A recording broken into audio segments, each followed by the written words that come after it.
हम है बिल्कुल लड़ेंगे, जहाँ से है वहीं से एकदम वहीं से लड़ेंगे। सीट शेयरिंग हमको लगता है 4-5 दिन में नहीं, बल्कि हमको लगता है 2-3 दिन में हो जाएगा। चिराग पासवान मान गए, वो मान जाएंगे। नमस्कार, आप लाइव बिहार देख रहे हैं। मैं हूं राजमोहन तिवारी। देखिए, आने वाले लोकसभा चुनाव को लेकर बीजेपी अब पूरे मुस्तैदी के साथ मैदान में उतर चुकी है।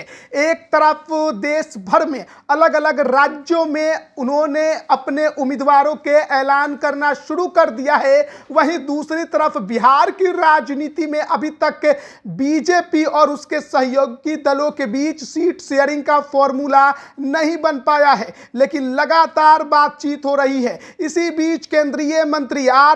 सिंह पटना पहुंचे हैं और उन्होंने आरा लोकसभा चुनाव को लेकर बड़ा ऐलान कर दिया है। आपको मालूम होगा कि आरा लोकसभा सीट को लेकर बीजेपी के अंदर ही कई दावेदार खड़े हो गए हैं, जिसमें सबसे बड़ा नाम पवन सिंह भोजपुरी के पावर स्टार का है। लेकिन पवन सिंह को पहले बीजेपी ने आसनसोल से टिकट थमाया तो उन्होंने केंद्रीय नेतृत्व को धन्यवाद देते हुए टिकट ही वापस कर दिया। शत्रुघ्न सिन्हा के खिलाफ चुनाव लड़ने से मना कर दिया और उसके बाद बीजेपी के राष्ट्रीय अध्यक्ष से उनकी मुलाकात हुई। फिर उन्होंने कहा कि देखिएगा, बहुत जल्द बड़ा ऐलान होगा। उसके बाद हर कोई ये अनुमान लगा रहा था कि शायद लोकसभा चुनाव के समर में पवन सिंह एक बार फिर उतर सकते हैं। लेकिन अब आसनसोल नहीं तो कौन सी सीट, क्या वही आरा संसदीय क्षेत्र जो कि उनका गृह क्षेत्र है,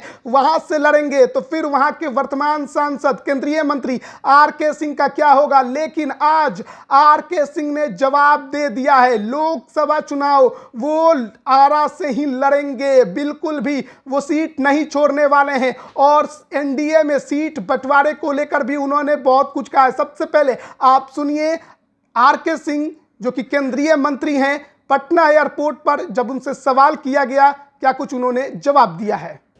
हम जल्दी ही बन जाएगी, अमूमन कोई दिक्कत। हम है बिल्कुल लड़ेंगे, जहाँ से है वहीं से एकदम वहीं से लड़ेंगे।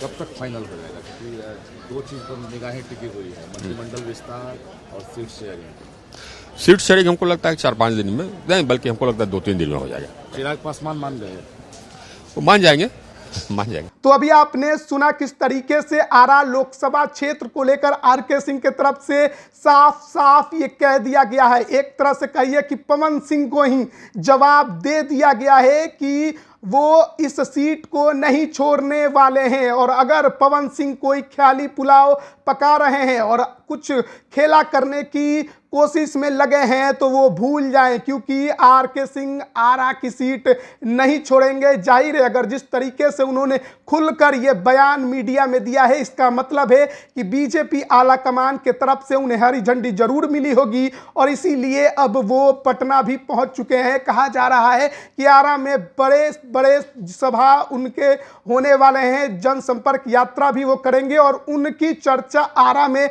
बहुत होती है, क्योंकि कहा जाता है कि उन्होंने क्षेत्र में बहुत विकास के काम किए हैं। लेकिन साथ ही साथ संगठन में भी नाराजगी की बातें खूब निकलकर सामने आती है। कहा जाता है कि जो क्षेत्रीय संगठन के नेता हैं वो इनसे नाराज होते हैं और ऐसे में पवन सिंह शायद दबदबा बना सकते थे। लेकिन आर.के. सिंह पटना आने पर खुलकर उन्होंने कहा है कि वो ही आरा से चुनाव लड़ेंगे और ऐसे में अगर पवन सिंह आरा से बीजेपी के संबल पर चुनाव लड़ने की तैयारी में थे तो उन्हें जोर का झटका अब आर.के. सिंह ने दे दिया है। अब देखना होगा कि केंद्रीय नेतृत्व जो है बीजेपी का, वो इस पर क्या कुछ फैसला सुनाता है और बिहार में सीट शेयरिंग का फॉर्मूला कब तक तय होगा और उम्मीदवारों की सूची आखिर बीजेपी कब तक जारी कर देती है। बने रहिए लाइव बिहार के साथ। आप सभी का बहुत बहुत धन्यवाद। लाइव बिहार यूट्यूब पर सब्सक्राइब और फेसबुक पर लाइक जरूर करें।